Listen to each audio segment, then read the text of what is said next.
जय श्री राधे कृष्णा। कच्चे धागों से बना यह बंधन सबसे पक्का होता है। भाई बहन का यह रिश्ता दुनिया में सबसे सच्चा होता है। आप सभी माताओं और बहनों को मेरी तरफ से रक्षाबंधन की ढेर सारी शुभकामनाएं। आइए जानते हैं रक्षाबंधन और राखी बांधने का सही समय क्या है। रक्षाबंधन 28 अगस्त दिन शुक्रवार को है। राखी बांधने का सबसे शुभ मुहूर्त है सुबह 5:57 से सुबह 9:48 तक और दूसरा शुभ मुहूर्त है 1:44 से लेकर 4:16 तक। इस दिन सुबह का समय राखी बांधने के लिए सबसे उत्तम है, क्योंकि राहु काल सुबह 10:54 से दोपहर 12:28 तक रहेगा। इसीलिए इस दौरान राखी बांधने से बचे। सोचिए, एक बहन सालों से अपने भाई का रास्ता देख रही हो और भाई अपने जिम्मेदारियों में इतना व्यस्त हो कि अपनी बहन से मिल ही न पाए।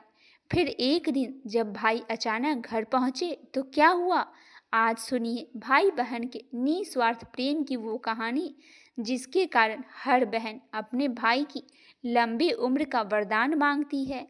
आइए सुनते हैं रक्षाबंधन की यह पौराणिक कथा, यमराज और बहन यमुना की कथा। सूर्य देव की 2 संतान थी, पुत्र यमराज और पुत्री यमुना। दोनों भाई बहन में बचपन से ही असीम प्रेम था, लेकिन जैसे जैसे समय बीता यमराज को मृत्यु के देवता का कार्यभार संभालना पड़ा और वे जीवों के प्राण हरने के अपने कठिन कर्तव्य में व्यस्त हो गए। वहीं दूसरी ओर उनकी बहन यमुना पृथ्वी पर नदी के रूप में बहने लगी।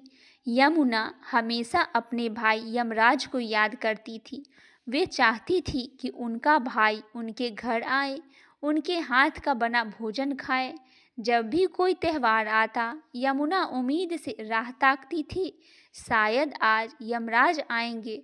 उन्होंने यमराज को कई बार बुलावा भेजा, लेकिन यमराज अपने काम में इतने व्यस्त रहे कि बहन के घर जाने का समय ही नहीं निकाल पाते थे। सालों बीत गए, फिर आया सावन पूर्णिमा, रक्षाबंधन का दिन। यमराज को अचानक अपनी बहन की बहुत याद आई। उन्होंने सोचा, मेरी बहन इतने सालों से मुझे बुला रही है और मैं अपनी जिम्मेदारियों के कारण उसके पास नहीं जा सका। आज चाहे जो हो जाए, मैं अपनी बहन से मिलने जरूर जाऊंगा। यमराज बिना बताए अचानक अपनी बहन के घर पहुंच गया। जब यमुना ने इतने सालों बाद अपने भाई यमराज को अपने दरवाजे पर खड़ा देखा तो उनकी आंखों से खुशी के आंसू बह निकले। उन्होंने दौड़कर अपने भाई का स्वागत किया। यमुना ने बहुत ही प्रेम और आदर के साथ यमराज को बैठाया। उन्होंने अपने हाथों से भाई के लिए स्वादिष्ट भोजन पकाया और उन्हें प्रेम पूर्वक खिलाया। इसके बाद यमुना ने एक पावन धागा रक्षा सूत्र लिया और बहुत ही भावुक होकर यमराज की कलाई पर बांध दिया। उन्होंने यमराज के माथे पर तिलक लगाया, ईश्वर से प्रार्थना की उनके भाई को कभी किसी की नज़र न लगे और उनकी उम्र लंबी हो। यमराज अपनी बहन के इस निस्वार्थ प्रेम, सत्कार और रक्षा सूत्र के भाव से इतने गदगद भावुक हो गए कि उनकी आंखें भर आई। यमराज ने अपनी बहन से कहा, हे बहना, तुमने मुझे इतना प्रेम दिया, मेरा इतना आदर सत्कार किया, आज मैं तुमसे बहुत प्रसन्न हूँ। मांगो, तुम मुझसे क्या उपहार चाहती हो। तब यमुना ने बहुत ही मासूमियत और निस्वार्थ भाव से कहा, भैया, मुझे धन दौलत या कोई कीमती उपहार नहीं चाहिए।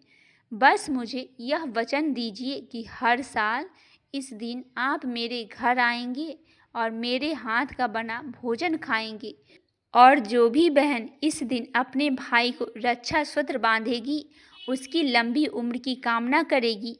आप उस भाई की अकाल मृत्यु से रक्षा करेंगे और उसे लंबी उम्र का वरदान देंगे।